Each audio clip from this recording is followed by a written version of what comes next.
الله ذوالجلال چې دا څومره انسانان پیدا کړي دي او دا پیریانې پیدا کړي دي او دا کائنات ځمکه اسمانونه د دې ټولو دپاره یو خاص ورځ مقرر کړې ده چې په هغه ورځ به دا ټول تس نس شي او دا به ختم شي. اسمانونه به دړې وړې شي، ځمکه به ټوټې ټوټې شي، غرونه به والوځي، داسې لکه د مالوچو د پاغوندو په شانتې. څومره انسانان چې هغه وخت کې جمع دي ټول انسانان به مړه شي او چې کوم مخکې په قبرونو کې مړه پراته دي هغه هم شو. دا ټول انسانان، پیریان، فرشتې، حتی هغه فرشته چې کوم د شپېلې په والو مقرر دی حضرت اسرافیل علیه السلام، هغه نه به مساله شي، صرف یو د الله ذات به باقي پاتې شي. د الله د ذات نه ما سوا به اسم نی. بیا به یو ورځ داسې راشي اذا هم من الاجداث الى ربهم ينسلون. اسرافیل علیه السلام به شپېلې ووایي او چې څومره جاندار مخلوق مړ شوی دی دا ټول به واپس جمع دي شي، انسانان به هم جمع دي شي، یو میدان ته به رامنډې وایي، پیریان بم جمع دي شي، فرشتې بم جمع دي شي، تر دې حده پورې چې دا کوم حیوانات دي، خره او سپي او دا ځناور، دې ټولو کې به سا راشي. ټول به د الله په حکم یو عظیم میدان ته چې میدان د حشر ویل کېږي هغې ته به را جمع دي شي. نو ډېرو خلکو به په دې اعتراض کو چې یاره دا خلک دا به څنګه جمع دي کېږي. یو انسان چې مړ شي دی به واپس څنګه جمع دي کېږي. د مکې قریشو به هم د نبي علیه السلام نه دا تپوس کو اذا متنا وکنا ترابا، مونږ به مړه شو، مونږ به خاورې شو، مونږ واپس جمع دي کېږو، مونږ به چوري چوري شو، مونږ به ریزه ریزه شو، زمونږ ډوډوکې به ختم شي، بیا به څنګه واپس جمع دي کېږو. دا خو د عقل نه ډېره زیاته لرې ده، عقل خدا خبره نه علي. دا نبی علیہ السلام ته هم د پیغمبر علیہ السلام زمانه کې هم د ابراهیم علیہ السلام دور کې هم د مختلفو پیغمبرانو په زمانو کې به کافرانو او مشرکانو هم دا سوال کو چې مونږ به څنګه واپس جمع دي کېږو چې ټوټې ټوټې شو. مونږ وایو چې د الله عظیم قادر ذات دی، کم ذات چې دا انسان د نشته کړی دی، اسم نو مونږ الله پیدا کړو، اسم نو د اسمان الله پیدا کړو، اسم نو د انور او سپومې ستوري او غرونه الله پیدا کړل. نو که دا فنا کی نو الله په دې قادر دی چې دا واپس هم بیا هم پیدا کول او جوړول شي. یو زمانه کې کله چې قوم د الله نه باغیان شي نو الله پې عذاب را لېږي، خو عامه خبره ده. نو یو زمانه کې د بیت المقدس خلک هغې بغاوت کړی و، د الله نه لرې شوي، فسق و فجور او غلا او ډاکې او ناروا او بربنډتوب دا زیات شوی و. نو بیا پې الله یو بادشاه راولېږو، بخت نصر ورته وایي،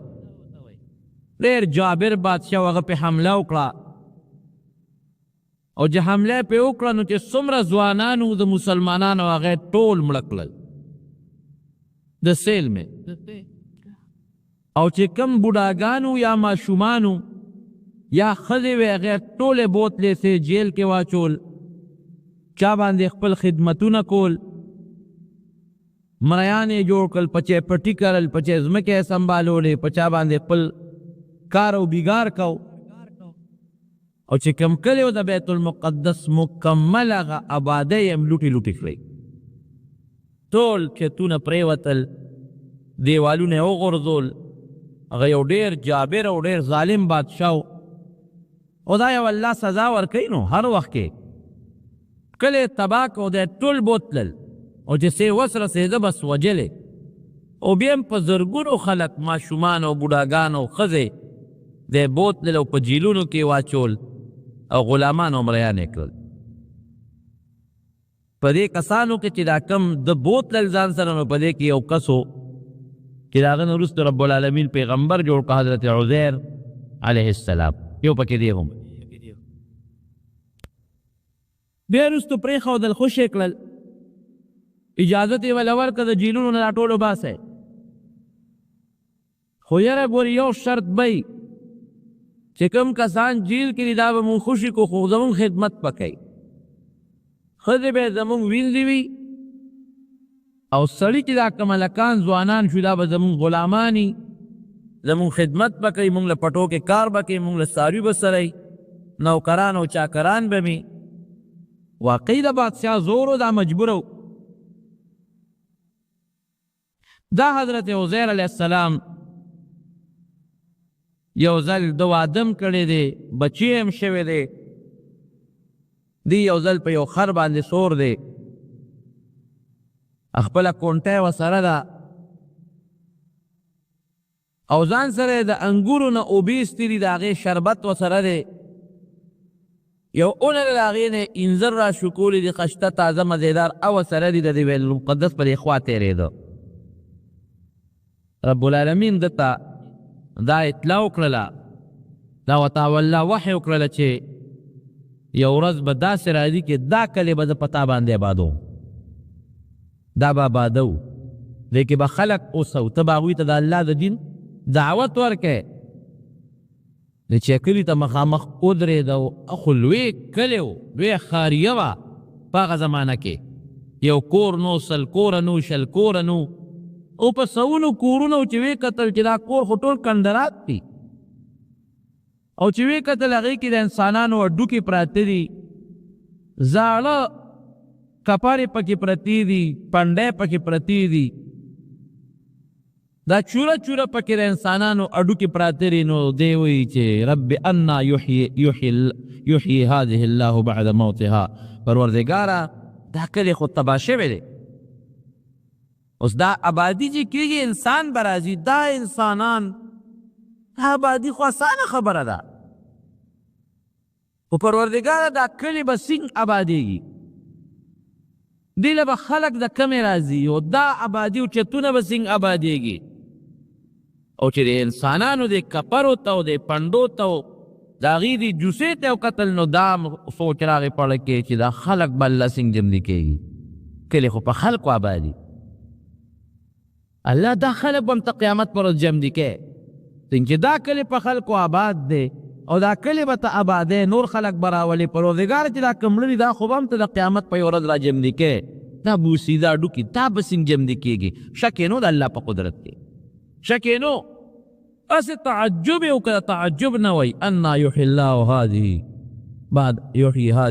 بعد موتها پروردګار دا خلق به د قیامت پر ځان ته ودرې لکه دام ستا قدرت کې دلته به نور خلق راولي دا کلي به په عباد کې دا کمړي دا خو هم د قیامت پر ذات ته ودرې دا به څنګه هم نه کېږي رستا خو ډېر لوی قدرت دی او ډېر لوی تعجب یې وکړه د شک خبره نه ده حضرت ابراهیم علیه السلام په یو موقع کې داسې ویلي ابراهیم علیه السلام هم الله ته ویلو چې رب ارني کیف تحیي الموتى دا لکه یو سوچ راشي لکه یو سړی وي او د هغه مخکې د مکې مکرمې ذکر کېږي دته پته ده چې مکه مکرمه شته دی یو ښایسته ښار دی بیت الله دی پکې د نبي علیه السلام د پیدایش کلی دی لکه یې وسوسه راچي الله چې دا کلی به څنګه وي دا به زه دا چې شته که نشته یاره نو دا نه وایي چې د شک نه په دې کلي کې چې دا کلی نشته دا یو تعجب له راشي چې یاره افسوس دا دی که دا ما ولیدې چې یاره که ما ولیدې ورکې تمنا ورمان راشي نو چې یو شی چا نه لیدلی نو جدا یقیني او چې کله وویني نو هغه بیا هغه یقین هغه خپل محکموالي ته زمونږ د طالبانو ته حق الیقین او عین الیقین دغه مراتب وي هغې ته بیا د هغه علم ورسېږي نو ابراهیم علیه السلام هم وایي رب اریني کیف تحیي الموتى پروردګاره ته لږ ما ته وښایه دا مړي به څه جمدي کې شک مې نشته قال اولم تؤمن ولې ستا په دې یقین نشته الله ورته د مړو په جمدي کولو د یقین نشته الله ورته بلا ولې نه الله خو پیغمبر یم د پیغمبر یقین خو د قوم نه ډېر مضبوطي بلا ولې نه الله یقین خو مې شته ولکن لیطمئن قلبي که په سترګو مې ولیدل نو یو پوټې به مې د زړه اطمینان نورم زیات شي په سترګو خو راته الله وښایه یقین خو د ما شته الله ورته فرمایي قال فخذ 4 من الطير څلور مارغان ځان سره واله فصرهن الیک څلور مارغان واخله کم چې ستا خوښي ځان سره عادي که بلد که لکه خلک کمتره ساتي خارو ساتي او چې اواز ورته وکړي نو راشي وله لاسونه ورته وپړقوي وله راشي او بیا دا څلور واړه مارغان ذبحه کا حلالې کا او دا وزرې او بڼې او غوښې او وینې ټول قیمه کا یو ځای او بیا چې ستا په د علاقه کې څومره د عراق په علاقه کې غرونه دي لږه لږه قیمه راواله او د یو غر په سر باندې کېده تا ته خیمه چې جمدي کولی شم که نه شم کولی ثم اجعل على كل جبل منهن جزءا لږه لږ راواله او په یو غر باندې پوټې قیمه کېده ثم ادعوهن یأتینک سعیا بیا خو تا آواز وکړه پته به ولګي چې جمدي کېږي که نه ابراهیم علیه السلام هغه مارغان راونیول څلور سرونه یې ترې کړل ذبح یې کړل او بیا هغه سرونه او د هغې اندامونه او بڼې او وزرې ټولې په ټوکیاو ټکول په چاړې واړه کړل قیمه یې جوړه کړه هر څه یې ګډ کړل سرمن او کولمې او وینې هر څه او د الله حکم و لږ یو څه په یو غر باندې څه په بل غر څه په بل غر څه په بل غر څه په بل غر هغه یې کېښودل سرونه یې ځان سره دقسې ونیول سرونه ځان سره ونیسه سرونه کېده سرونه یې ځان سره څلور واړه کېښودل اوس دا آواز ورته وکړه آواز یې وکړه دې مرغۍ له دې خپل وجود راشي دې له دې راشي دې له دې راشي دې له دې راشي یو قطره به د یو غر نه راتله بله به د بل غر نه راتله بله به د بل غر نه راتله د هر یو مرغۍ خپلې قطرې راتلې او خپل سر پورې او پیوس کېدلې څلور واړه مرغۍ واپس جوړې شوې سا پکې راله خپل اوازونه وکړل اوس کولی شم که نه شم کولی بېشک الله قادر مطلق بادشاه دی که مونږ خو اوس خو زمونږ دا شکل شته دا اکثر دا خبره طالبانو ته کوم ویم د نیست نه مونږ د نشوالي نه الله مونږ راوستو نم شکل و نم پوزه وه نم سترګې وې نم غوږونه و نم لاسونه و نم خپې وې اسم نو رب العالمین د الله نوی یو شکل راکه او د هغې نه مونږ پیدا کړو او د داسې څیز نه رب العالمین مونږ پیدا کړو چې هغه هم د انسان په وهم او په ګمان او په خیال کې هم نه تېرېږي کټ چې سړی جوړوي د لرګي نه جوړوي نو تر اخره پورې لرګي پکې کټ دی د لرګي نو لرګي ورته وایي کیروان کې نو همغه لرګي ته واپس جوړېږي جومات که سړی جوړوي دیوال جوړوي د خښتو دی او سیمنټو دی جوړوي نو که ته په دغه باندې ووایې په سټکو باندې نو همغه خښتې به تې جوړي همغه سیمنټ به تې جدا شي بل شي ته خو نه جوړي که انسان چې د کوم شي نه جوړ دی که د انسان ته درې وړی کړي همغه شی ته واپس جوړېدی شي الله داسې څیز نه انسان جوړ که تا ته ښایي اوس که غوښې راغشتې وې هډوکي راغشتې وې ویښتې راغشتې وې لکه موږ چې کټ جوړو او د هغې نه انسان جوړ شوی وې نو بیا به لږ یو دغه و چې خو دا څیزونه یو ځای کړل د کټ څلور بازوګانو څلور پیو ټکې وال دا هډوکي او غوښې را یو ځای کړو جوړ شو ته نه الله داسې هم نه دی کړی انسان یې داسې نه دی جوړ کړی یو داسې څیز نه رب العالمین انسان پیدا کړ چې د انسان عقل ورته حیران دی چې پروردګاره چېرته انسان ته ګورو چېرته هغه اصل ته ګورو چېرته د دې ښکلي وجود ته ګورو د دې خشتاب سرمن ته ګوره د هډوکو ته ګوره ګرځېدو ته ګوره د طاقت ته ګوره د لیدو ته ګوره د علم ته ګوره د پوهې ته ګوره نو دا بغیر د الله د قدرت نه بل څه کولی شي نشي کولی ایسم نو انسان او الله پیدا کړو چې کله یې مړ کړي نو هډوکي خو یې شته که نه صرف سرمن ورغوستول دي شکل خو معلوم دی که نه دا خو داسې ده لکه جامه چې ورته اغوندې نو کوم ذات چې د سر نه نوي انسان پیدا کولی چې ولې هغه جامه نشي اغوسته د غوښې او د وینې او د سرمن او په دې قادر چې دا څه کولی شي رب العالمین و انکار به هغه څوک کوي چې د الله قدرت نه مني بس او چې څوک د الله قدرت مني هغه به انکار نه کوي هغه به مني دا هر څه مونږ چې د خپل ځان ته وګورو فی انفسکم افلا تبصرون الله وایي ته د خپل ذات ته وګوره که نه د خپل شکل ته او د خپل ذات ته وګوره تا د الله قدرت باندې نظر نشته پوټې غوندې مونږه ژبه ړقو لږه غوندې ژبه غاښونو سره ړقو معمولي شان ژبه څومره تېز اواز دې ښي لوی سټک که ته دلته کې دیوال نه راوبری که نه دومره اواز نه کوي لکه دا پوټې غوندې ژبه چې دې غاښونو نه راوبری او څونه اواز کوي او که سټک د دیوال نه راوبرو نو یا به سټک ماته یا به دیوال دړې وړی کې او ژبه ټولو دې غاښونو لذي راځي نه به ژبه خوږ شو نه پرې غاښ کمې راځي او اواز یې کم ځای ته رسي صرف شونډې یو بل سره جنګېږي صرف غاښونه یو بل سره جنګېږي ژبه غاښونو سره جنګېږي او دننه پې هوا را روانه ده او आवाज بې لوډ سپیکره د انسان کم ځای ته رسېږي دا زور سره لاس ته رابروه که نه دونه آواز نه کوي لکه دغه پوټې سرمن چې د غاښ سره جنګېږي او رب العالمین د کوم آواز وباسي نو کم قدرت به د الله را مخکې کې خو آخر فیصله مونږ په دې کوو چې بېشک رب العالمین ډېر لوی قادر مطلق ذات دی هر څه چې کوي رب العالمین په هر وخت کې کولی شي او چاته هم رب العالمین په خپل قدرت او طاقت کې حاجت نه لري ټول وایه بېشک نو دغه رنګې دې ودرېده انا یحیي هذه الله بعد موتها پروردګاره دا به څه چل کېږي دا خو د قیامت پر ورځ شک نشته فاماته الله 100 عام وی ښه اوس به تا ته هر څه وښایو بس الله پې خوب راوست هم په دغه ځای خر نکو شو خر یې وتړه چې کوم اوبه یې ورسره د انګورو شربت هغه یې لوښي کې کېښود چې کوم انځر دي هغه یې کېښودل څادر یې پې واچو یو خوب راغی لس شل منټه کوده شم نو بیا به راپاسم ځم به سوري لاندې ښه مزېدار دی یو اونې یا د یو سوري لاندې پرېوت چې پرېوت خوب پې راغی په خوب کې د پروردګار ساه وایستله ساه ترې ووته چې ساه ترې ووتله الله فرمایي 100 کاله مې ترې ساه ایستې وه فاماته الله 100 عام 100 کاله ترې ساه لاړه خلک ورپسې ګرځي عزیر څه شو عزیر مور ورپسې ګرځي رونه ورپسې ګرځي د کور خاوندان ورپسې ګرځي پروردګار د بل قدرت ښکاره کول کوي یو قدرت پیدا شو چې په خوب کې د ساه وایسته بل دا چې د خلکو د نظر نه یې پناه کړ خلک په لاره ځي چاته نه ښکاري نه د خلکو آواز اوري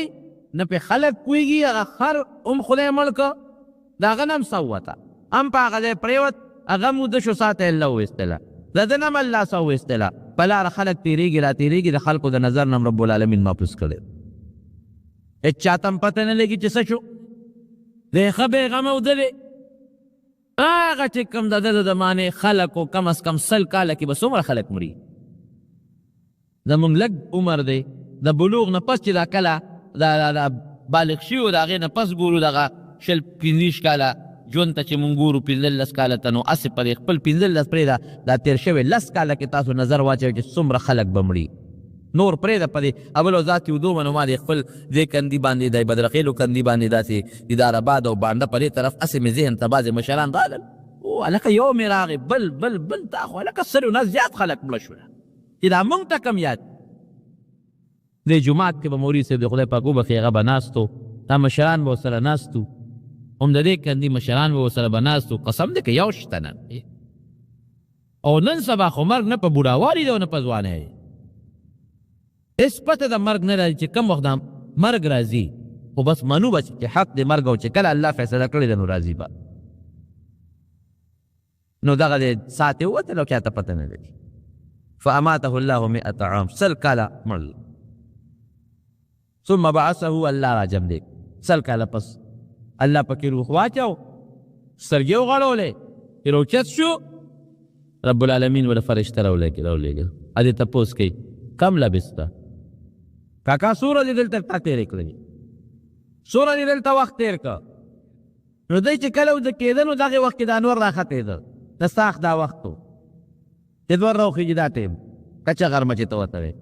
او چې کله الله پاک پکې روح واچو را بیدارېده نو مازدیګری نور پرېوتو والا ټیم وی لبست یوما او بعد یوم اوس خر ته نه ګوري اوس دې په خپله راویښ شو لبست یوما او بعد یوم یاره یا به پوره ورځي یا به څه کم به نو داسې به ځکه خو سار رانه دلته مې اوده شوی ما دغه مازدیګر راپاڅېدم یا یو ورځ ده ګنې ورځ هم پوره نه ده یاره ورځ خو هغه د پېشمني نه شروع کېږي تر نور پرېواته پورې دا خو زه نور خطو نه پس اوده شوی یم او نور لا پروت یم نه دی بعد و یو د ورځې هم څه کمه حصه ده او تا ته څه پته لګي قال بل لبست 100 عام 100 کاله دنه ساه وتې وه 100 کاله دې تېر کړي دي ښه او خر ته وګوره خر ته یې وکتل واقعي خر ریزه ریزه پروت دی نه دا ډوکي پته لګي هسې چورې مورې پرتې دي نه د غوښې پته لګي او نه سرمن پته لګېږي لوښي ته ګوري لوښي کې هغه د انګورو بم د سر نه نشته هېڅ هم نشته خدای پاک دا خو حقیقت ته فرشته چې پیغمبر ته خبره کوي نو خبره خو دروغ نه رښتیا خبره ده خصل کاله مې تیر کړی دی او تاوی نو انا یحیی الله بعد هذه بعد موت دا به څنګه الله جمع دی کوي اورېږه اوس ته خو مونږ را جمع دی کړي تا ته خو پته ولګېده اوس تا مخکې راته یو بله مشاهده هم کوو ته وګوره دې لوښي کې دې کې تا سا چولو د انګور اوبه وې چې ویې کتل هغه اوبه پکې پرتې لم یتسنه نو انګور اوبه دې کې هم د الله یو حکمت و یعنې عامې اوبې هم ځان سره وړې شوې د انځرو په ځای باندې سیوان او بل شی هم وړې شو خو د الله په دې کې لوی حکمت دا دی چې انځر په میوو کې هغه میوه ده چې دا زر څښا کېږي او د انګورو اوبه ډېر زر څښا کېږي شراب د انګورو د دې اوبو نه جوړېږي لږ نور چې پې ولګي نو سرکه ترې جوړه شي او چې بیا پې نور ولګي نو بیا ته شراب جوړ شي څښا شي وګوره د انګورو دغه اوبو ته دی چې اوبو ته یې وکتل هغې یې راواغېشتې بوټې ته یې وکړه لکه دا خو هغسې تازه دي لکه چې اوس ما په دې ساعت انګور نه چون کړي او د هغې نه مې شربت ایستې انځرو ته دې وګوره انځرو ته یې وکتل داسې تازه مزېدار پشم پې د پاسه ولاړ دی لکه په دغه وخت چې د بوټي نه راکوشي دا شو کولی یا الله څه لوی قدرت دی او خر ته هم ګوره اوس خر خو دې لا مړ پروت دی چوره چوره پروت دی اډوکې اډوکې پروت دی ګوره ورته رب العالمین هغه خاورې و غریزې رو رو را یو ځای کړي ورته ګوري په حرکت کې رالی اډوکې ته جوړ شو غوښه جوړه شوه هغه غوښه رو رو اډوکو پورې پیوس کېږي بیا سرمن ته تاو شوه د خر مزېدار خشته ښکلي وجود ته جوړ شو چې جوړ شو ته پې یې موالې راووالې لکې یې فلنګ ولنګ ورکړه ناګهانه خر ودرېده چې ودرېد اواز یې مه کړو دغسې مفسرینو لیکلي دي اعلم ان الله على كل شيء قدیر یا الله باس زما د مخکې هم دا علم اوس هم دا سوچ او دا فکر دی پروردګاره چې ته په هر څیز باندې قادر مطلق پات شې دا حقیقت دی رو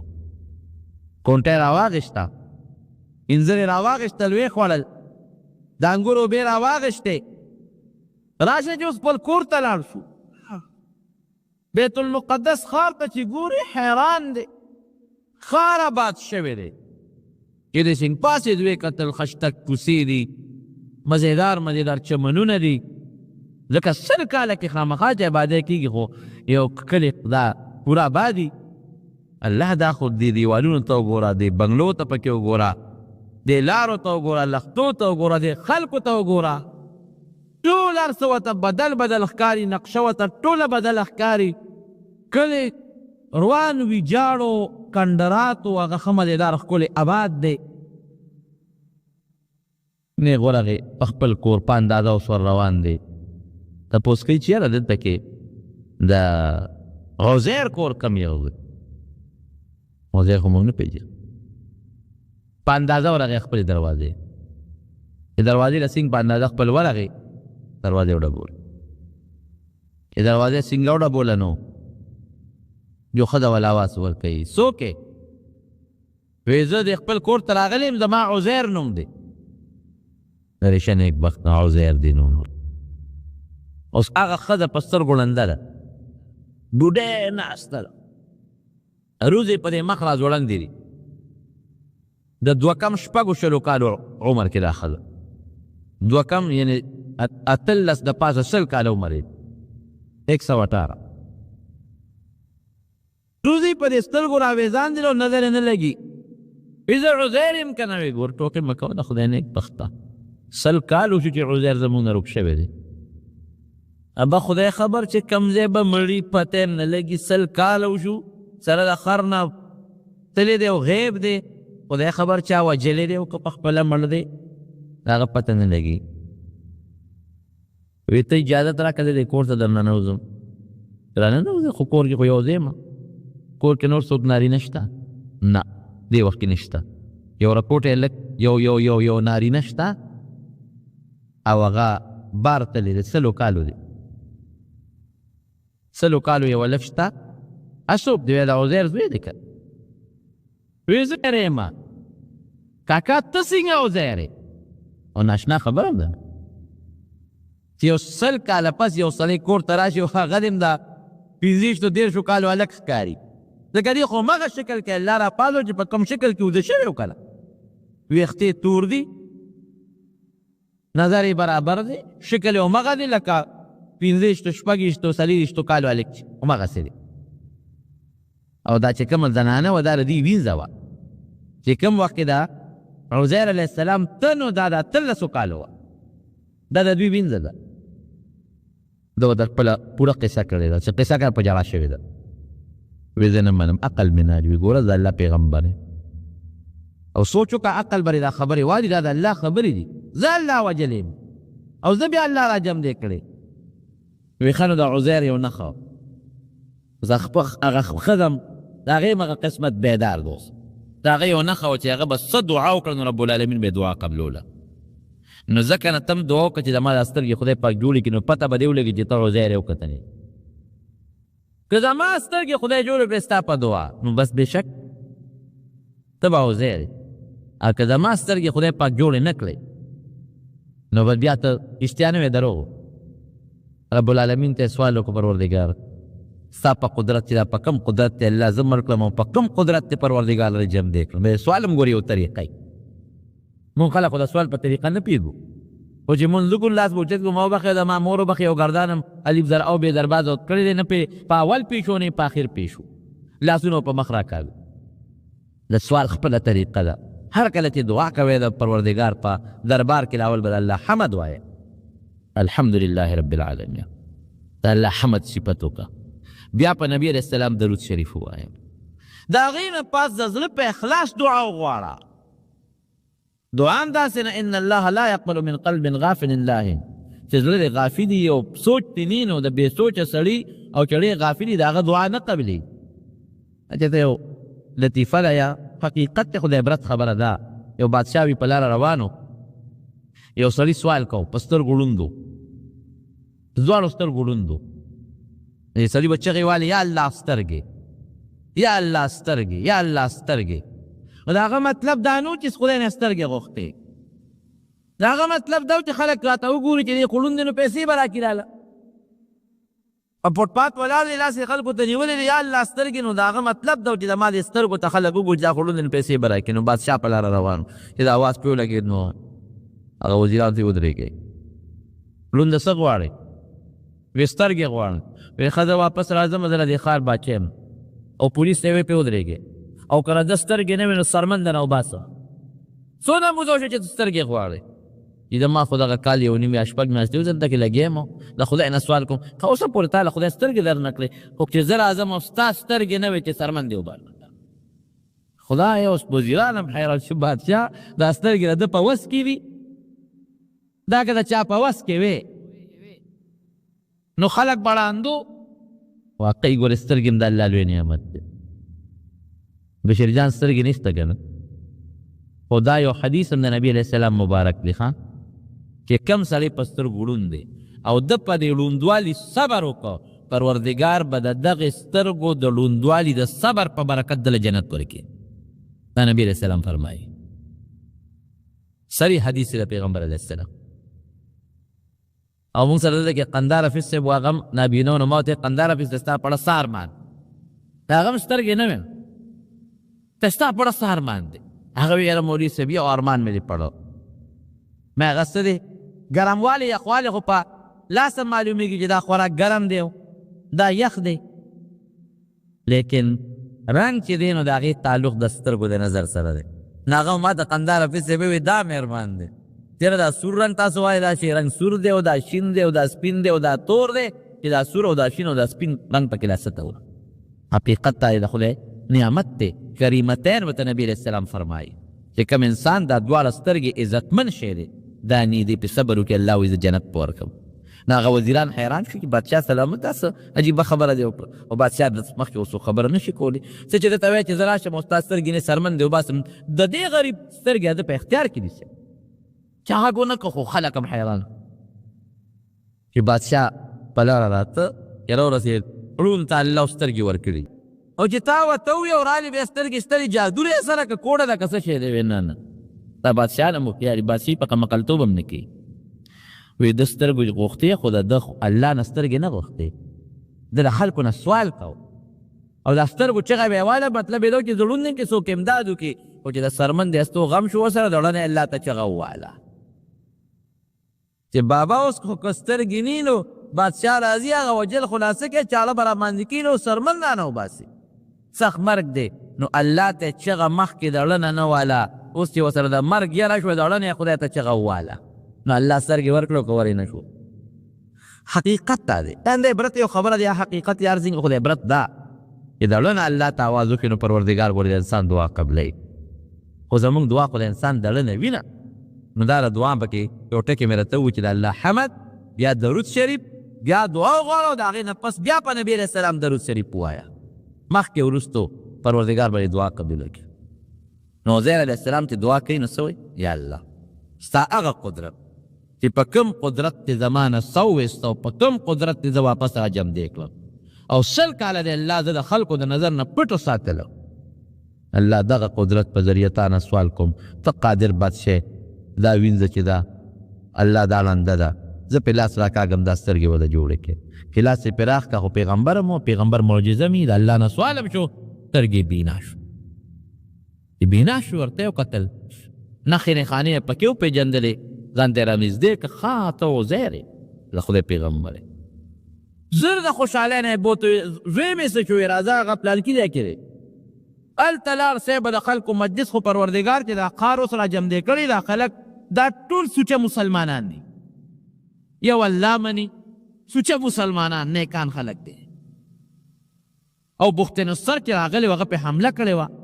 او کوم ګناهونه پکې وه هم ته خدای پاک لر کړي چې څنګه ورغلی دی هغلته کې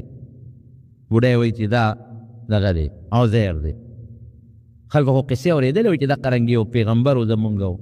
په لاره باندې تو چېرته روک شوی دی او پته یې نه لګي خلکو ته خو هغه واقعات معلوم وی بابا ته زما پلار یې وي ښه ما ته خو خپلې مور یو نښه ښولې وه چې ستا پلار وجود کې دا نښه ده دغه نښه ګو چې ویې کتل همغه نښه پکې موجوده قوم حیران قوم وایي چې مونږ ته یو بله نښه د کاغه ښکاره کې خو ډېره ښه ده مونږ دې منو کاغه نه ښکاره کې نو بیا ستا خبره مونږ نه من دا رښتیا نه ده وی عزیر چې و نو هغه د تورات حافظ و تورات ورته یاد زه اوس په پته ولګي ته تورات تلاوت مونږ ته وکړه که تورات درته یاد و نو ته به عزیر او که تورات درته نو یاده نو بیا هسې مونږ له مستلې کوه خو دغه زمانه کې تورات مکمل روک شوی و مفت نصر چې کله راغی که نه نو هغه جوماتونه وله روان کړل د هغه چې څومره تورات نسخې وې هغې ټول وسوځولې کوم چې د مذهب خلکو پیشوایان و هغې ټول مړه کړل نو چېرته چا سره که پاڼه نیمه یاده وه یا نیمه پاڼه یاده وه نو یاده به وه یا که چېرته چا سره یو پاڼه د تورات چې په کور کې پرته به وبه خو عام تورات بلکل د خلکو د لاس نه ختم شوی او واقعي حضرت عزیر علیه السلام چې نو دی د تورات حافظ و یو ورور یې ورور یې هم داسې و چې د ده سره یو ځای برغونې پیدا و دا هم د الله لوی قدرت دی او هغه ورور یې بیا ده سره یو ځای مړم شو په یو ورځ دواړه پیدا شوي د هغه نوم عزیز و او په یو ورځ دواړه مړه شو نو ده وی بلکل ما د تورات یاد دی وی خلیره خلک مونږ ته د تورات تلاوت وکړه اول نه اخره پورې د تورات مکمل تلاوت یې وکړه هغې نه پس ټول خلک پرې یو ځای شو خلکو په ایمان راوړ چې زموږ پیغمبر یې مونږ ته منو نښې نښانې چې کومې زړې وې هغې خلکو ته ووایې خلکو کې خپل ژوند تېره او خلکو کې قدر او عزت شروع کړه ځکه پیغمبر دی لیکن شیطان خو هم خپل کار کوي د خلکو په نظر کې دا ور واچوله چې دا عزیر دی دا د خدای زوی دی ابن الله دی ورو د خلکو محبت مینه ورسره پیدا شوه محبت او مینه پیدا شوه هغه محبت او مینه دې حد طوره شیطانو ته په ذهن کې دا واچوله چې ګوره موسی علیه السلام خو تورات راوړی خو په تختو لیکلی شوی لرګي په تختو چې موسی علیه السلام کم تورات راوړی د لرګي په تختو لیکلی شوی او ده چې کم تورات مونږ له راوړو نو دا همغه تورات دی خو د پړه لیکلی شوی دی معلومیږي دا چې د تورات کم ځای زده که دی د الله نه زده که الله را د پلار دی عیاذا بالله دی اجویل قرآن حکیم کې الله فرمایي که نه وقالت اليهود عزیر ابن الله وقالت النصارى المسیح ابن الله عیسایان وایي چې عیسی علیه السلام د خدای زوی یهودیان وایي عزیر علیه السلام د خدای زوی دی دا یو پروګرام شروع شو هغه یهودیانو کې دغه عقیده چلېدله بیا وروستو زیاته شوه بیا خو وروستو دی مړ شو هغه ورور او دی یو ورځ باندې مړ شو حضرت عمر فاروق رضی الله عنه نه یو عیسائی بادشاه د دریو سوالونو تپوس کړه چې کوم پکې مړی پروت و هغه مړی منډې والې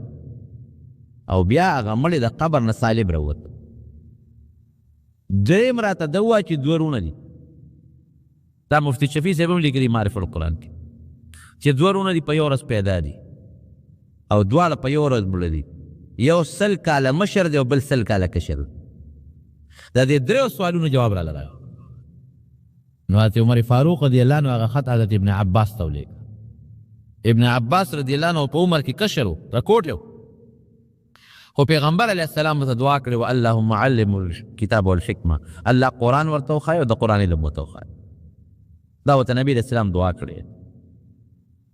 نو د هغې دعا په وجه به حضرت عمر فاروق رضی الله عنه ابن عباس ځان سره خپل مجلس کې کېنو ابن عباس رضی الله عنه ته یې خط ولیږه چې دا خو عیسائی بادشاه دا درې تپوسونه کړي دي او د دې جواب غواړي زما په ذهن کې خو دا جواب نشته ابن عباس وایي ما سره جواب شته وایي دا کومه ځمکه چې دې یادوي چې په زندګۍ کې صرف یو ځل یې نور لیدی دی او بیا نه مخکې لیدی او نه وروستو لیدی دی دا هغه بحر قلزم دی چې کوم وخت کې موسی علیه السلام پې تېرېده او فرعون ورپسې و او الله ذوالجلال پکې 12 لارې جوړې کړې 12 لارې پکې جوړې شوې نو اقل لږ ساعت پې نور لګېدلی دی د هغې نه مخکې هم پې اوبه بهېږي اوس هم پې له پاسه اوبه بهېږي ځمکه خو دغه ده وی دا دی چې کوم قبر یادوي چې مړی پکې دی او قبر هم منډې وي او مړی پکې منډې وي او بیا چې مړی روغ روغ دا د یونس علیه السلام چې د کب په ګیله کې دا کب ول الله قبر کا یونس علیه السلام پکې لکه د مړی پروت دی او هغه په دریاب کې چکر لګوي یو خوا بل خوا منډې تړلی وی مړی هم پکې دی او بیا کب الټی وکړی یونس علیه السلام یې دریاب په غاړه باندې راوغورځوه او دا دی چې وایي چې دوه ورونه دي په یو ورځ پیدا دی او په یو ورځ مړه دي یو 100 کاله مشر دی او بل 100 کاله کشر دی دا عزیر علیه السلام او دا غرور عزیز دواړه په یو ورځ پیدا دي په یو ورځ مړه دي عزیر علیه السلام 100 کاله کشر دی ځکه 100 کاله هغه خو په مرګ کې تېر کړي او ورور ته 100 کاله مشر دی دا حقیقت دی رونو دا رب العالمین په قرآن حکیم کې ذکر کوي د خپل عظیم قدرت لپاره ذکر کوي دې لپاره ذکر کوي الله قصه نه کوي او نه په قصو څوک مشغولی دې لپاره ذکر کوي چې د انسان ذهن کې دا رانشي چې د انسان به څنګه واپس پیدا کېږي دی به څنګه واپس جمدي کېږي دا دونه مخلوق به څنګه الله ته ودرېږي دا خو د آدم علیه السلام نه اوسه پورې په کربونو نه د کربونو نه هم زیات مخلوق چې دی هغه مړه شوی دی څوک د کب په ګیره کې دی څوک په اور سوځېدلی دی څوک د ځمکې په ویښ کې پروت دی خدای خبر چې په دې مقبرو به څونه پشته وړېدلي وي د مور په ګیره کې پیدا کړو ګوره د انسان عقل دا وي د مور په ګیره کې نه اکسیجن شته تا ته یعنې الله درکوي خو دا ظاهري هوا پکې نشته چې ته یې والې د اودسماتي انتظام شته نه جلا سر په ماشوم پکې جاړي نه پکې خاندي 9 میاشتې 10 میاشتې 8 میاشتې د مور په ګیره کې وي او چې بیا الله دې دنیا ته راوړي په هغه ساعت په جلا شو متیازي وکړي زه اکثر سوچ کومه که د هغه خپل بعضې وخت کې ماشوم د خپلې مودې نه وروسته پیدا شي بعضې وخت کې ماشوم د هغه خپل عامه موده چې کوم د انسان دپاره د هغې نه مخکې پیدا شي زه وایم یاره دی خو د هغه خپلې مودې نه 10 ورځې یا 20 ورځې وروسته پیدا شو او چې پیدا شو نو جاړي چې د 9 میاشتو په 9 نیمې میاشتې پس پیدا شو دا 15 ورځې پس چې دی پیدا شو دا 15 ورځې مخکې د مور په دې ګیره کې ولې نه جاړل دا په 8مه میاشت چې پیدا شو نو غول کوي که په 9مه پیدا شو بیا چې پیدا شو نو غول کوي نو دا دې چې مخکې پیدا شو دا پلې مودې نه نو پکار دا چې 15 ورځې خو مخکې پیدا دی چې 15 ورځې خو د غول نه کولی که نه او چې پیدا شو جاړي 2 منټه مخکې د مور ګیره کې نه جاړي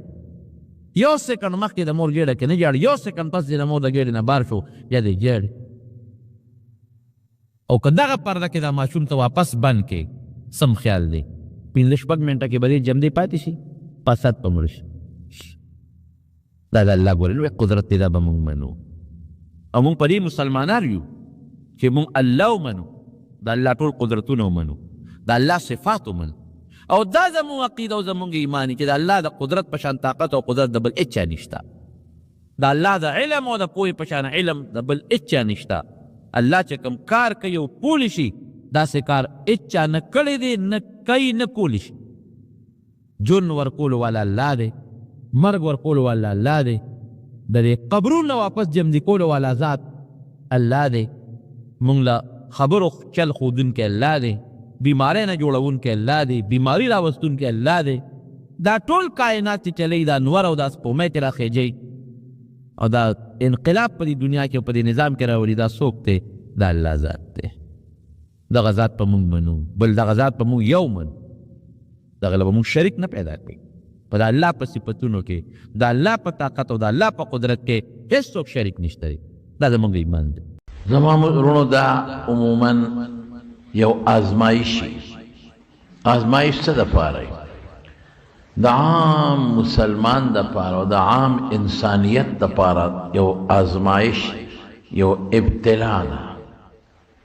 چې ته په دې سخت حالت کې ما ته رجوع کې او که نه کوې. مسلمان په دې سخت حالت کې ما ته رجوع کوي که نه کوي. او هر سړی دې په زړه لاس کېږدي چې زه خو ګناهګار یم، دا د ما د ګناه د وجې کېدی شي الله خفه شوي، نو زه د ګناه نه توبه وباسم او که نه. امتحان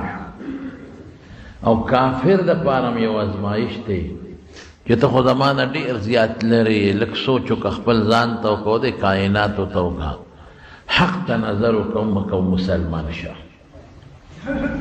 کله چې په مکه مکرمه کې د مکې خلقو نبی کریم صلی الله علیه وسلم ډېر زیات تنګ کړ، نو حضور پاک د خولې نه هغوی ته یو خیره وخته چې خدای په دې د یوسف علیه السلام د زمانې په شان قات راولی. اللهم علیک بقریش او اللهم اجعلها سنین کسنی یوسفا. د یوسف علیه السلام په زمانه کې چې کوم قحط راغلی و هغسې قحط په الله راوله. دې دپاره چې دوی سوچ وکړي او دوی پوه شي چې دا عذاب خو په مونږ په دې وجه راغی چې مونږ په دې پیغمبر پورې ټوقې وکړئ، دې م ونه منه، د شا باندې م لرې واچو، د له مری ګریوان ته لاسونه او څادرې ور واچولې او مسلمان له م ډېر لوی تکلیف ورکړه. کیدای شي په دې عذاب په دې ازمایش دوی د خپل کفر نه او د مسلمان خلاف سازشونو نه توبه وباسي. دا کافران انختی دی او اسلام پورې ټوکې ټقالې شروع کړي دي. څوک د حضور پاک خاکې جوړوي، د هغه نقشې جوړوي او د نبي علیه السلام ذات اقدس پورې ټوکې کوي. او تاسو ولیدل د کافرو ملکونو کې قرآن شریف راغلی او خپې پې د پاسه ایږدي او د قرآن بې عزتي کوي. او تاسو ولیدل چې مسلمان سره څومره ظلم شروع دی. د مسلمانانو ماشومان بچي راغشتي دي او په ځمکو ټینکونو ته یې غورځولي دي، ماشومان بچي او دریابونو ته یې غورځولي دي او په کونډو کې کبانو ته اچولي دي، کبان پرې رانیسي. الله پاک د هغې مسلمان دپاره شهادت شو، لیکن لکه څنګه چې د حضرت یاسر دپاره شهادت شو، د حضرت سمیې دپاره شهادت شو، هغې کافرو ته اوس هم الله یو تنبیه ورکوي. ګوره دومره هوښیاران او سوچ کې بیا هم پراته دي چې تاسو پرون ولیدل چې په امریکا کې د هغوی چې کوم اجلاس و د قرآن شریف تلاوت یې پکې وکړ. او تاسو ته دا پته مو لګېدله په نیوزیلینډ کې هغوی لګیا دي او چغې ووالې او بانګونه یې وویل. او په هغه ملک کې چې یو وخت کې د مسلمان مرکز و او هغه ملک باندې چې دا کله وبا راغلې ده، نو هغه ملک اندلس او دغه علاقو کې وی بیا لګیا دي بانګونه په جوماتونو کې شروع کړل. یعنې پته ورته لګي چې ګورې د خلاصۍ شی دغه پته ورته لګي چې د خلاصۍ شی د قرآن شریف دا تلاوت دی او قرآن ته رجوع پکار ده. نو د دغې کافر دپاره هم یو عذاب هم دی، هغې دپاره یو ازمایش هم دی چې ظالمانو مسلمانان شي. او د ګناهګار امت دپاره هم یو ازمایش او ابتلا ده چې ته اوس هم توبه وباسې او که نه وباسې، الله ته رجوع کې او که نه کې. او د نیک سړي دپاره رحمت دی. نبی علیہ السلام د طاعون متعلق فرمایي ادارې عذاب دی د بدعمل دپاره او د مسلمان دپاره رحمت دی چې په دې مرګ څوک مړ شو نو هغه له د شهادت اجر خدای پاک ورکوي. نو رحمتم شو د مسلمان د پاره، د نیک سړي د پاره، د شهید ته جوړیږي، او د الله عذاب هم شو د هغه چا د پاره چې بیا هم څوک توبه ونه باسي، الله ته رجوع نه کي، یا کافر د پاره. او یو ازمایش هم ده چې ته په دې ازمایش کې څه کوې. زما وروڼو په کار دا دی چې داسې وخت کې مونږ الله ته رجوع کړو، مونږ خدای ته ژړا وکړو. دریاب چې کله په سر راشي او کله کور نه دننه تو شي نو بیا په ژړاګانو په توبو کار نه کېږي. دریاب چې راشي بندونه که ته تړې بیا بند نه تړلی کېږي، د مخکې نه به د بند ضرورت محسوسوې چې دا دریاب لا راغلی هم نه دی، او ته پوه شې چې باران دی او دا کنده راځي، دا سین راځي، نو ورېږه مخکې نه ورته بند وتړو، چې کله راشي نو بیا په بندونو کار نه کېږي. بیا به په یو څیز کار کېږي چې رب العالمین ته رجوع به کې جاړې به خدای پاک ته چې کم ذات د عذاب راوستی دی چې هغه ذات د عذاب ختم کړي. نو زما وروڼو خلک څه کوي؟ خلک نن په کورونو کې ناست کېناستل ټیک شوه، په هدایات و عمل وشو، لیکن ګناه ته خلک پرېوتل. څوک په لډو یې نښتې دي په خپل بیټک کې او په کور کې دننه، او څوک لګیا دي په فیسبوک کې فلمونه ګوري. فیسبوک ته خلک پرېوتل، ګناه ته خلک پرېوتل، او څوک لګیا دي او په نېټ باندې ګندونه ګوري. نو د خدای له غوسه ورځي بیا دې سره که نه ورځي. یو څیز به کوو چې هغې ته توبه استغفار وایي، الله ته رجوع کا، نو الله پاک د مسلمان په توبه بیا خوشحالیږي او ګناه ورته معاف کوي. الله پاک قرآن شریف کې اعلان کوي، قل اوایا ای زما محبوبه د خپل امت ته، چاته ووایا؟ نیک ته نه، نیک ته مه وایه، نیک دی واوري قرآن ټولو دپاره دی، خو دا اعلان خاص یو کس دپاره دی، دا نتیجه وروسته د یو کس دپاره ده، نور قرآن د ټول مخلوق دپاره دی. ووایه چاته؟ یا عبادی الذین ای زما بندگان. په ځان ظلم دی، د خدای خلاف ځان سره ظلم دی، د خدای دشمنی ځان سره ظلم دی، ګناه ځان سره ظلم دی. نو ای زما ګناهګارو بندگانو، ای ظالمانو بندگانو، اے چې په ځان مو ظلم کړی دی بندگانو، لا تقنطوا من رحمت الله، د خدای د رحمت نه مایوسه کېږئ مه. اوهو پکار خدا و چې ګناهګارو سم بم کوم،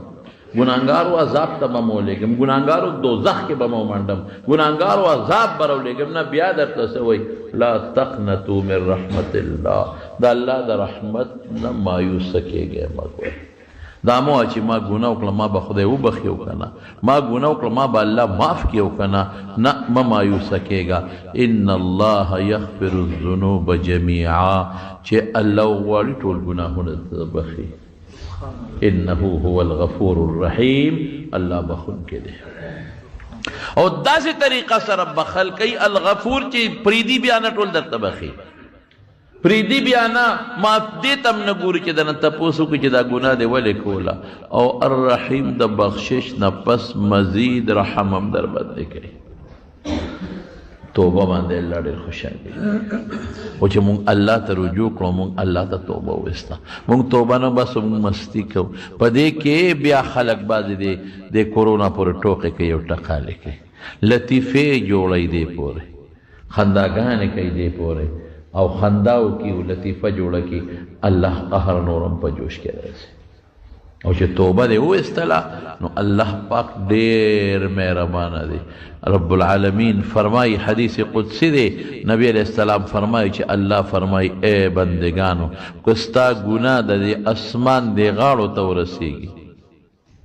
ستا ګناه د اسمان دې غاړو ته ورسېږي، لو بلغت ذنوبک عنا، دا الله اسمان دې غاړو ته ورسېږي، او شرک دې نه کړی، شرک دې نه کړی، معافي دې وغوښته، ټول درته بخم، هېڅ پروا مې نشته. نو بیا هم چې بندس مور زوی سرکشه شي نو پلار ټوپک راولي ډسې وباسي، چې زوی سرکشه شي نو جیل دی ورکړي، او حکومت ته وایي خېونه به دا سرکشه دی. چې سرکشه شي د کور یې وباسي، جایداد نه محروم کړي، زما په مخ مه لګه، زما په قب ما مرګ نه پس به زما مخ ته هم نه ګورې، جایداد نه یې وباسي، کور نه یې وباسي. چې سرکشه بچي وي، چې سرکشه نی سرکشي، نو بیا پلار گزاره کوي ورسره. سرکشه چې نه پلار گزاره کوي نه مور گزاره کوي، چې بنده سرکشه شو بیا رب العالمین هم گزاره نه کوي. دا سرکشي ده چې ګناه کوم معافي نه غواړم، دا سرکشي ده چې ګناه کوم او معافي نه غواړم ګناه کوم او چې خدای مې راونیسي نو زه بیا د الله پاک نه معافي نه غواړم نورې ورپورې ټوقې او خنداګانې کوم دي ته سرکشي توبه به وباسو په توبه به الله دا بیماریم ختمی دا کورونا هم ختمی دا راوستی خدای دا او لرکی به رب العالمین زمارونو نن ټوله دنیا جام ده ګورې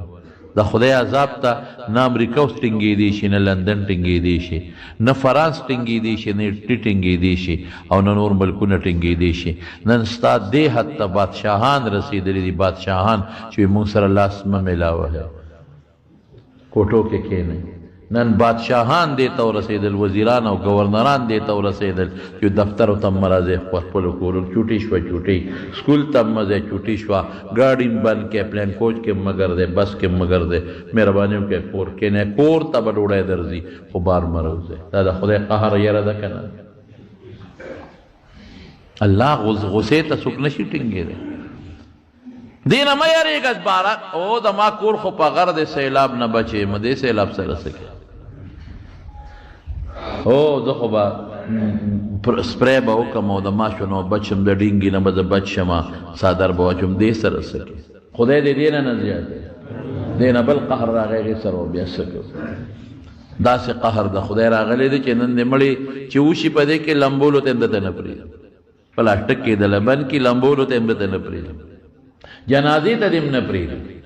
جنازې ته مسجد نشته امام بال ته ولاړي مقتدي به یول ته بل بال ته ولاړي او کنده کې خخ کې داسې لکه د مردارې په شان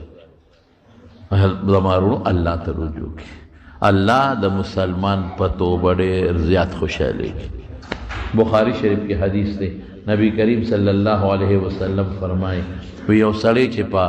یو اس باندې سوري او په دې اس د ټول خوردنوش خوراک سامان اوبه هر څه پراته ستړی شو وږی شو تږی شو جون نه مایوسه شو او منډې ووالې خو اس پیدا نه شو دی راغی خپل ځای له او په دې سوچ کې دی چې مرم خاصې مرم راشه دی خپل ځای کې به سملم که په دې خوب کې چېته سا رانه ووته خو چې دی څنګ په دې خپل ځای له راغی او سمله اوده شو او ناګانه سترګې وغړولې اس ورته خوا کې ولاړ د اس زر د واګې نه ونیوه او چې ویې کتل هماقره د خوراک او سامان پې پروت دی جون ورته میلو شو جون خوراک ملو شو اوبه ملو شو اس ملو شو دی دومره خوشحاله چې د خوشحالۍ نه دی وي اللهم انت عبدي وانا ربک الله ته مې بندی زه د رب یم نه په غلطۍ نه خولې نه ووتل د خوشحالۍ نه د خوشحالۍ نه که داسې په غلطۍ ولي سړی پې نه کافر کېږي دومره خوشحاله دی چې وي الله ته مې بندی زه د رب مطلب دا ته مې رب زه دې بندی او په ما مهربانه شوې وی دا سړی په دې اس موندو چې څومره خوشحاله دی الله د مسلمان په توبه ردې سړي نه زیات خوشحالېږي الله لیکن مونږ توبه نه وباسو مونږ هسې د قصده توبې وباسو توبه توبه توبه توبه توبه دا د قصده توبې دي توبه دې ته وایي چې زه به دا ګناه مې نه وې کړې ستومانتیا الندم توبه دا مې نه وې کړې څه خبه یو دویم آینده له به قصد کوم چې دا ګناه به نه کوم او دریم دا به سوچ کومه چې الله دا په دې ګناه خو ته نیول کې خدای ما ونه نیسي په دې ګناه باندې درې خبرې سبح در کف توبه برلب دل پر از ذوقی گناه معصیت را خندم آیت به استغفار ما ډیر خلک لاس کې تسبیح او په خولې توبه توبه او لکه عمره ګناه پرتی شیطان وی د خمه غرق کړي خمه برباد کړي خمه غرق کړي او خمه برباد کړي نو زمارونو توبه به وباسو خود په سچه توبه به وباسو الله بل لار زمونږ نشته مونږ څوک الله سره د الله عذاب سره اسم نشي کولی اسم مونږ نشو کولی مونږ به توبه وباسو رب العالمین ته په سچه به رب العالمین ته توبه وباسو چې الله پاک دا چې څه دي دا به زمونږ د ګناه د وجې نه وي الله مونږ په دې معاف کړي او خدای ته توبه به وباسي الله په توبه بیا خوشحالېږي زمونږ د علماو لیکلي دي یو سړی ګناهګارو د مکې شریفې نه ګیر چاپېره طواف د بیت الله نه په مکه کې د طواف کې دا لبیک خو چې سړی شروع کی نو چې کله بیت الله مونږ په امام صاحب په مذهب حجر اسود ته ورسېږي لبیک بنشي دا خو هغه لبیک دی چې د حرم سره څوک شروع کی هسې د ذکر په بنیاد کې سړی طواف کوي او دې پکې لبیک وي نو څه منع نه دی ذکر په هغه لبیک نه د ذکر په لبیک اللهم لبیک خدای دې تا ته حاضر یم نو دا سړی لګیا دی طواف کې خلک بعضې وخت کې په الله ته په چوک کې راشي نو په زور هم الفاظ د خولې نه وباسي د وی لبیک یو نیک بزرګ سړی دی او سره خوا کې روان دی چې د به وی لبیک د بره نه به اواز راغی لا لبیک او د خدای دې کور له راغلی او زه ورته لبیک ویم نو دلته خو واقعي نه قبلېږي ځکه ما ته اواز راکړي چې نه قبلوم نو ته راته بل دروخواه چې هلته لاړ شم هلته ورته لبیک چغې ووایم ما ته خو دا در معلوم و دلته راغله دا بیت الله د خدای کور دی دا در معلوم و دلته رالم چغې ورته وایم دلته یې نه قبلي بل وخایه بل خوا ځمه پرېږدم نه زه به دقه چغه وایم چې لبیک لبیک الله تا ته حاضر تا ته حاضر تا ته حاضر چې دا ټکې ووې نو د بره نه چې بیا دې نه پس د وی لبیک نو بره نه به ورسره فرشتې اواز کو لبیک لبیک ګوره بنیادي څیز دقه دی توبې مقصد دا دی چې لکه عاجزي راوله خدای معاف کې که نه معاف کې زه به تا ته سجده لګوم الله بخي که نه بخي زه تا نه معافي به غواړم الله که شړی ستا د در نه نظم نو عالم وی په لاره روانو یو ماشوم مور راویسته د دروازې نه بار دیکه کوي رکشه اخوشه دې ماشوم د مور ډېره زیاته نافرماني کوله لږه نه ډېره زیاته نافرماني مور ورته نصیحت کو خدا ماشوم نه سمېده اخره کې د مور دې ماشوم د کور نه بار راوست وی تا ما لړه شي کړه دې راله پوښ کړه زه مه کوه ورته وی کوم زه ویم کوه ته وی زه نه کوم زه خو دې برباد کړم ما له خو ژوند تباه کړ عذر وکېږه چې زما د کور ته بیا را نه شي ځه خپل کار کوه دا ماشوم داسې څه منځې لاړ او دا ماشوم جاړي مور ورته ورجلنده کړه دا ماشوم واپس راغی چې واپس راغی نو هغه د درشل د پاسه سر کېښوده او جاړي وده شو لږ ساعت پس مور څه کار پسې راووته چې دروازې کولو که چې وکتل نو ماشوم اقه سلګۍ په خوب کې وی او سترګو نه اوښکې روانې دي او په درشل د پاسه سر ایښودی دی د مور رحم خو جوش کې راځي که نه نافرمانه بچي وي د مور خو مور ته چې کله دې سر ښکته کړي نو مور ډېره رحمدله ده هغه ماشوم یې راوچت کړو د سینې پورې جوختونې وه بچې ما څو ځله پوه کړې نه ځې که نه ما خوشحالې خو لا نړې هم دې در کې بیا ما ته پرېوتې سینې پورې جوخ کو ښکلی کو خاورو سره یې اوچت کو خپل کور ته یې بوته عبرت ته دې نه واغېسته او ما به الله شړي د الله شړل سري ما به ناجوړه کوي ماله ما بیماریم راولي تاله به زویم وجني تاله به رورم وجني تاله به مورم وجني ته به په خپل خیر شر نه پوهېږې الله به پوهېږي تا باندې به غل راشي خزانه به هم دنه یوسي تکلیف به هم دله راشي خو ته به د هغه ماشوم په شان چل کې زی به خو واپس به راځې په درشل به سر لګې دا نه چې ځه خپل کار کوه مورې چې د مصري سره به کار کومه ځه چې ته لار به جارو کوم چا سره به نوکري کوم په تام شړق پرېوځه نه دا بچې لاړ هلاک شو برباد شو تباه شو واپس راشه په درشل سر ولګوه واپس کېنه او رب العالمین ته سر ښکته که الله معافي غواړم الله که ته ما ځان نه شړې نظم الله که ته ما لرې کې نه لر کېږم الله که تا په ما تکلیف راوست بس خري کړي دي الله که تا ما نه مال بغل راغی بل شی راغی بل شی تکلیف دې راکړه هر څه چې را سره کې خو ستا دا در نه پرېږدم قسم په خدای د دغه مور نه د خدای رحم ډېر زیات دی موږ سر ونه تخته نن موږ خنداګانې کوو په دې ویرس پورې قسم په خدای که د صدر وزیر اعظم گورنر وزیر اعلی او بل څوک بچکی به دې څوک الله عبرت بالو الله ته به رجوع کوو او چې الله ته رجوع کړه نو ان الله یغفر الذنوب جمیعا نو زمارونو الله پاک ته چې بنده رجوع وکړي نو رب العالمین یې معاف کوي په بخاري شریف کې یو حدیث دی نبی کریم صلی الله علیه وسلم فرمایي چې بنی اسرائیلو کې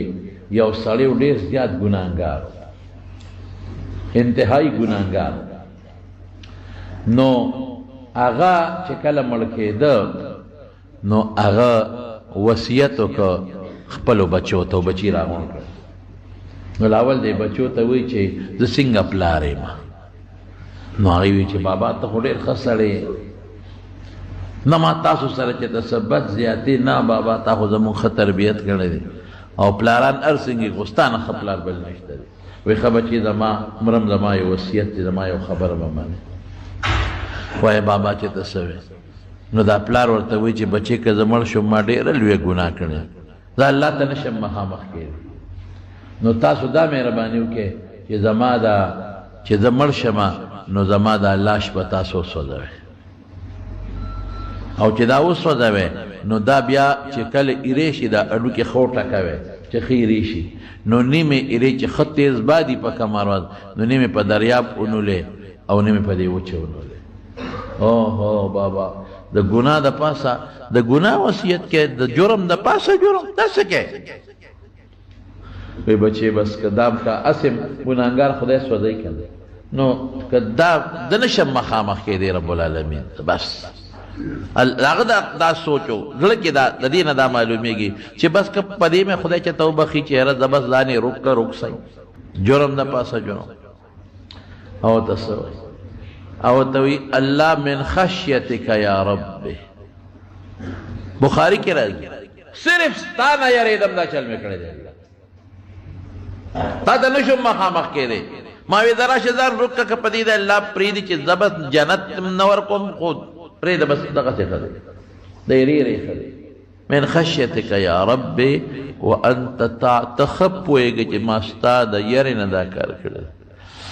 وی رب العالمین فرشتو ته اعلان وکړ چې واقعي دا سړی چې مړ کېده ما نه ډېر یریږي چې ما ته به الله څه کوي زه خو ډېر ګناهګار یم پړه کې زما یره پرته وه لہذا اس نه کې نشته ګناهګار دی ما وبخه د جنت ګوره چې تا پړه کې یره راغله دا توبه ولې سړی وباسي الله سړی وباسي چې په سړي یره راشي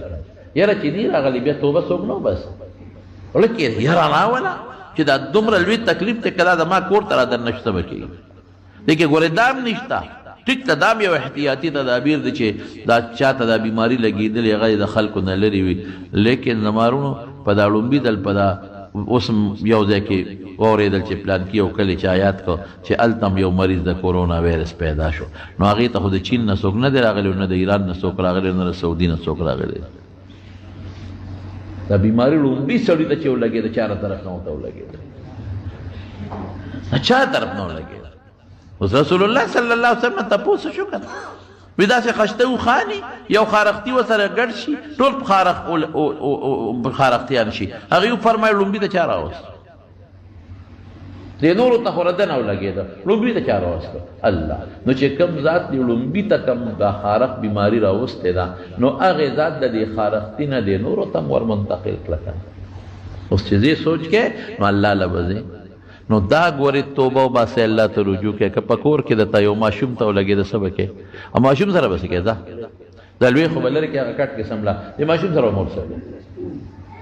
یو بچي ته ولګېدله په یو ماشوم ته هغه سره څه کې ایسولیشن خو به ته دغه له به وکې ځان له به کې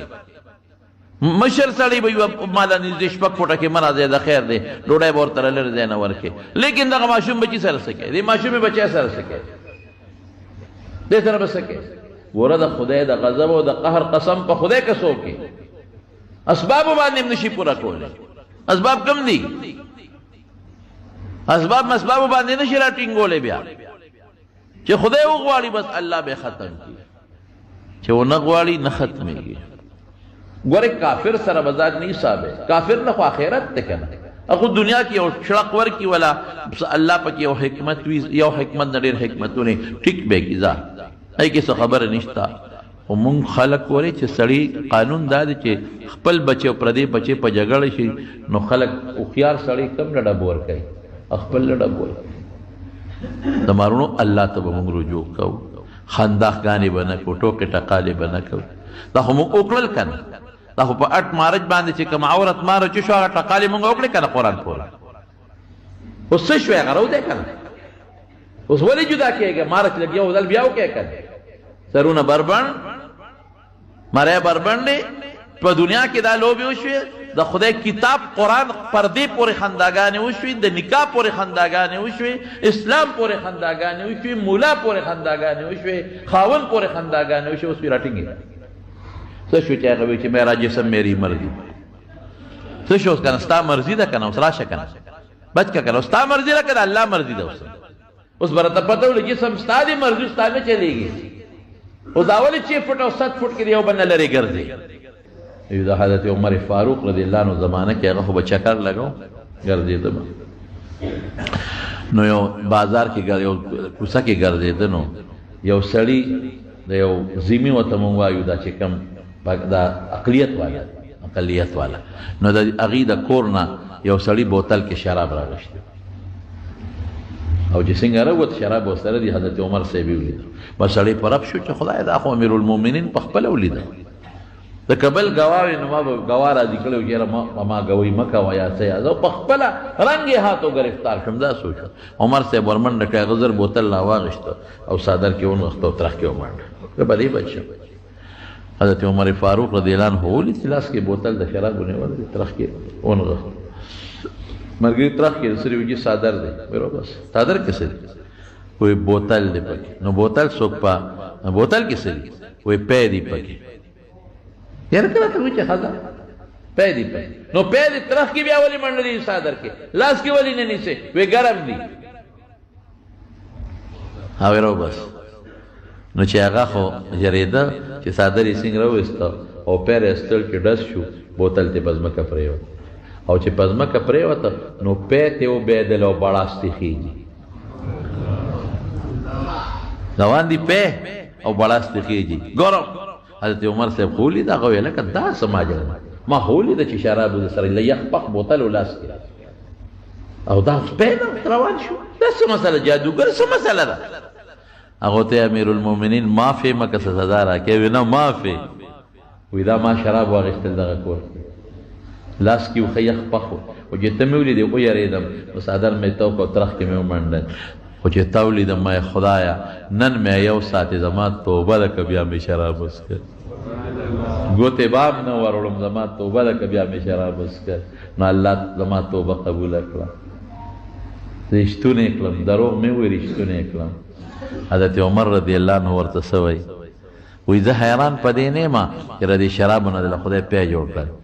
شراب هم یو سیال شی دی او پیم بیدونکي سیال شی دی الله قادر دی خو په دې زیات حیران یم چې په دا ترخ کې درته ګرم چا کړل موږ ته چې ډاکټران کوم احتیاطي تدابیر وایي په هغې به عمل کوو ډېر خلک وایي زه مړه که خدای کړي کېږي به کني نه دنیا د اسبابو ځای دی رسول الله صلی الله علیه وسلم چې مدینې ته هجرت کوو نو په غار ثور کې 3 شپې تېرې کړې دي که نه د هغه نه غټ ایمان د چا و د حضور پاک نه مضبوط ایمان په دنیا کې د چا نه لیکن هغه پیغمبر دا ویلي شو که نه ابوبکر چې زه چې زوی یاره خپل کار به کوي په خدای بروسه نه خپل اسباب استعمال کړل او 3 ورځې په غار ثور کې محفوظ ناست دی دا د خپل اسباب دي او حضور پاک فرمایي په کم چت چې دیوال گیر چاپیرني په هغې به نه سملې د احتیاطي تدابیر دي ولې هسې نه خوب کې ته ودې او راپاسې او ته وایې ګینې بعضې وخت کې په خوب کې بنده پاسې خیال یې نه او یا بدیکه ووایې لاندې پرونه ځي د احتیاطي تدابیر دي رسول الله صلی الله علیه وسلم فرمایي د شپې چې وده کېږې نو بجلی مړې کا دا ګوره احتیاطي تدابیر دي د بجلی ولې رڼا یعنې بجلی نه مو سرکټ شاټ کیدی شي اور مړ کا اور نن سبا خلک په دې عمل نه کوي او ګیس ته کولو پاتې چې څومره مخلوق پکې مړه شو دا ګوره ټول احتیاطي تدابیر دي نبی علیہ السلام په جنگ کې په احد کې 2 زغرې چولې دي 2 زغرې او د فتح د مکې په موقع هلمټ استعمال کړی دی او موږ تاسو ته څه وایي چې کلم تاسو یو لوښي کې اوبي نو سر پې بند کړئ کني یو ډکې پې د پاسه یو چوکه پې د پاسه یو لرګی پې د پاسه کېدی مشک اوتړی خوله والا بنده کې دا ګوره ټول احتیاطي تدابیر دي دا مشک چې دیوال تاویزان دي په ولاړه ته اوبه مسکه هسې نه په دې مشک کې دننه څه ګنده شي وي ماری ته دې لاړ نه شي هسې نه اوبه در باندې ډېرې راتوي نه شي اوبه به هم ضایع شي او ته به هم لون شي دا ګوره ټول احتیاطي تدابیر نو چې کوم احتیاطي تدابیر مونږ ته ډاکټران صاحبان وایي نو مونږ به په هغې ګوره مونږ مولیان چې چاته یو خبره وکړو نو خلک پې عمل کوي که نه دغه رنګې ډاکټران په دې ښه پوهېږي چې هغې راته کوم احتیاطي تدابیر وایي په هغې به بلکل تاسو عمل کوئ که خیر انشاءالله العظیم بلکل چې هغې وي بار مه روځئ خو په کور کې استغفار وایه توبه وباسه الله ته استغفر الله الذي لا اله الا هو الحي القيوم واتوب الیه استغفار وایه توبه وباسه رب العالمین ته په کور کې د ګناه عمل مکوي کک په دې خبرونه مبرونه ګوره نو خیر دی وګوره په لیکن دمتوب او ډرامې او فلمونه او سینماګانې دا په مکوي تلاوت وکړه د قرآن شریف په کور کې زیات تعداد سره په کور کې د قرآن شریف تلاوت وکړه څومره چې درنه کېږي نو تلاوت د قرآن شریف په خپلو کورونو کې وکړئ او ذکر و اذکار وکړئ الله ته رجوع کې معافي د شپې پاسې رب العالمین ته جړاګانې وکړئ او خدای پاک ته وجاړئ چغې ووهئ رب العالمین ته وایي الله دا زمونږ ګناه ده او موږ معاف کړي باقي د مانځه متعلق هم زمونږ علما کرام چې څومره دي کراچۍ نه والا تر د پېښوره پورې ټولو دا خبره کړې ده چې خیر دی په داسې وخت کې چې کم بیمار دی او کم مریض دی او خو بالکل نه راځي مریضان چې کم دا 40 سال 50 سال نه زیاتی ټوخیږي یو انسان یا هغه ته د پیپړو بیماری د سانس د سا نه دی راځي هغه د خپل کور کې منځو کې هېڅ پروا نشته په یو موقع رسول الله مبارک صحابي ته ویلي دي چې اعلان وکړه الصلاة فی الرحال ایا الصلاة فی البیوت چې په خپلو کورونو کې خپل منځونه وکړي او چې چاته بیماری وي بار دې بالکل نه روباسي نبی علیہ السلام فرمایي دا وقع بارض چې دا طاعون بیماری په هغه ځمکه واقع شي چې په هغې کې نو هغې نه موځئ ګورئ د هغې نه تېښته مه کوئ چې د هغې نه ووځئ خو ډېر خلک وي وتښتي اسپتال نه وتښتي دا ګناه کوي دا ظلم کوي دا وایرس دی بل ته به ولګي الله به ولګي کله به ولګي کله به ونه لګي نو دا احتیاطي تدابیر ضروری شی دی مصافحه لاس ملاول مستحب عمل دی خیر دی که د مصافحې نه څه یره کېدي چې لاس به ملاوه څه چلو شو السلام علیکم وایه په هره موقع نبي علیه السلام صحابو سره لاس خو نه دی میلاو کړی صحابه برار السلام به واچو کې به ناستل لاس باړو میلاو نه شو معانقه ورته غاړه ایستل یو مستحب عمل دی همیشه رسول الله مبارک نه دی کړی کله کله کړی دی نو چې داسې احتیاط دا به نه وی چې زه مړه یاره هېڅ هم نشته پای سړی تویش کې راشي تویش کې مړه هېڅ هم نشته راځه مړه ما ته را تر غاړه وځه اوس به درته ولګي نو بیا به دومره خولې نه مې ټکې راغې ټیزونه واچوې چې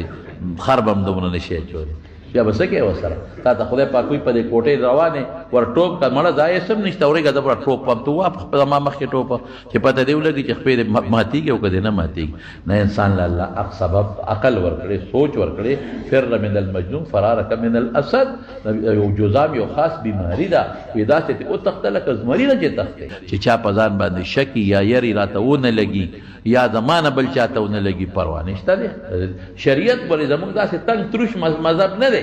الحمدلله دې کې ډېره زیاته فراقي ده په شریعت کې هېڅ خبره نشته په خپل کور کې دننه خپل منځ وکړه پروا نشته کور کې جمع هم کولی شي جمع کور کې کولی شي یو خاوند دی دې مخکې شي زوی دې ورسره ودرېږي زنانه دې ورپسې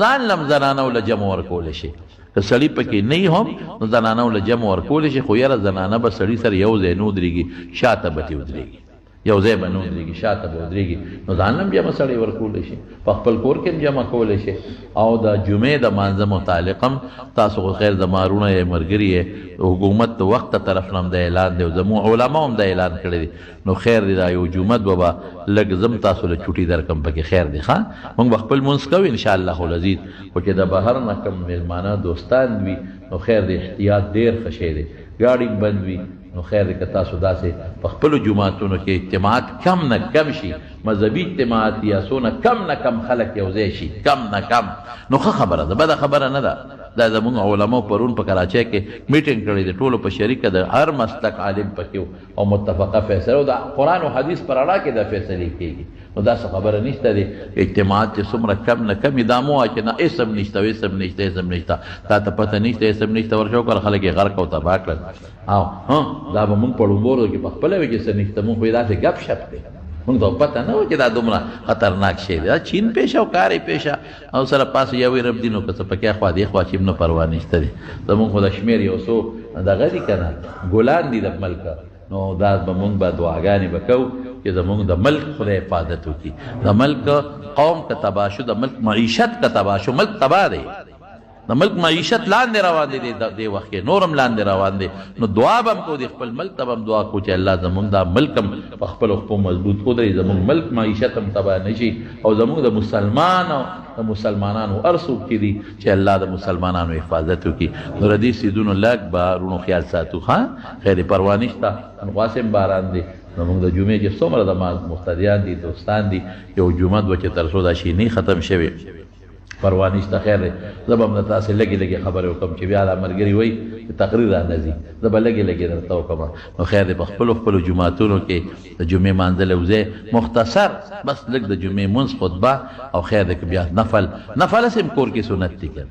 نبی علیہ السلام به نفل کور کول او سنت به په کور کول نبی علیہ السلام نو په سنتو په خیال کوئ که نه کہ حضور پاک او یو څه دا کوي نبی علیہ السلام فرمایي چې هر مانځل اودس کول دی کې ثواب ډېر دی که اودس دې وي اودس کوئ ښه مدېداره غرغړه کوئ لاسونه یې په مخ وباچوئ په سنتو که مونږ عمل وکړو خبره به ټیک ټاک شي بهتر مونځ هغه دی چې سړی په ځمکه سجده ولګوي ټیک ده که ته په جانماز هم کې په مسلم رسول الله مبارک کړی دی په پوزي د پاسه یې مونځ کړی دی په څادر یې مونځ کړی دی خو په ټولو کې به ښه خبره ده که په کاڼو په سر نیت ته سنت وکوه هر شي کې فایده ده ثواب به دې موشي او جنجال نه به هم خلاص شي لاس په صابون انزل ښه خبره ده طهور شطر الایمان نبی علیہ السلام فرمایي چې پاکوالی صفایي د ایمان نښه ده نو څه خبره نشته دی یا دا ماسک اچول چې یو سړی دا ماسک اچوي نو خیر دا اچولی شي مانځه کې هم که یو سړی دا ماسک اچوي علما خو ته مکروه ویلی دی خو هغوی پکې یو دوه قیده لګولي دي چې دا مکروه هغه وخت کې دی چې بلا ضرورت سړی پوزه خوله پټوي بلا ضرورت نو دا خو ضرورت دی خیر دی پروا نشته او دویم دا دی چې لږ ډیلی ساته چې ستا خوله تلاوت کوي چې هغه کوله وي ته پکې تلاوت کولی شي لږ ډیله ساته او پروا نشته دی لکه دې وخت کې دا احتیاطي تدابیر دا د توکل خلاف نه دا اسباب نه استعمالول تعطیل الاسباب دی دا ګناه ده خپل اسباب به مونږ انشاءالله العزیز استعمالو او د ټول نه غټه یو خبره مې ذهن ته بله د شپې خلک ټوله شپه بانګونه وایي نو اسې بانګ وایه په کور کې څه بدیت یې نشته دی که ته وایې چې حدیث ضعیف هم د خیر دی فضایلو ضعیف حدیث باندې هم سړی عمل کولی شي خبره نشته خو دا اجتماعیت چې د شپې ټول خلک پاسې په لوډ سپیکرو او د کوټې چت ته وخېږي او چغې وایي د هغه حدیث باندې ولې عمل نه کوي چې مضبوط حدیث د حضور پاک دی په هغې عمل وکړه که نه په هغې کې ستا جیب خالي کېږي که هغې کې دی چې صدقه وکړې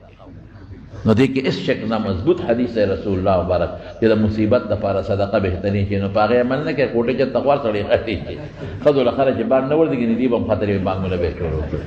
کوټې چت ته ختل خو آسان کار دی صدقه ورکړه چرګوټی لال کا پاکې بلته یو خبره ټولو ملګرو ته کوم تاسو ټول ناست یې د حکومت خو 3000 روپۍ ویلي دي پتن لي چاله به ورکوي چاله به نه ورکوي 3000 څه شی دی سړیه دا دې زیاته کړي او دویم دا دی چې کم مالدار یې وسم کېږي په خپل ګاونډ کې غریبانان خوار چاته معلوم دي که نه دیوالمار خوار به څه کوي مزدور دی ګیلکار دی یا ګوډمار دی چارې لذي څه به کوي چې دی په کور کې دی دی بار نه پرېږدي دی به کور څه خوري جمع پونچې خو چا سر نشته غریبانان په خپلو کورونو کې پراته دي نو چې دا کم مالداران خلک دي د زکات میاشتې دي اسیم او د خیرات خیر ښېګړې میاشتې دي مهرباني وکړئ په خپل ګاونډ کې دې غریبانانو له تروړه تروړه والی دا صدقه م شوه او هغوی به هم خوشحاله شي ټول چې څومره د ما آواز اوري په خپل خپل ماحول او ګاونډ کې د خپل غریبانانو یو تروړه وړوالی ولا نور سم چې سم غوړي وي هغه لګي هغه ولوالی سبزي مبزي وي هغه ولوالی چې غریبانان دغه دي چې هغوی ته هم څه فایده ورسي او الله به هم خوشحاله شي دعا وکړئ رب العالمین د دې فتنې نه مسلمانان په حفاظت او په امان کې وساتي الله مونږ له استغفار او د توبې توفیق راکړي یا الله ته زمونږ د دې مصیبت نه په امن کې وساتي چې کوم پکې بیماران دي الله روغ صحت او شفا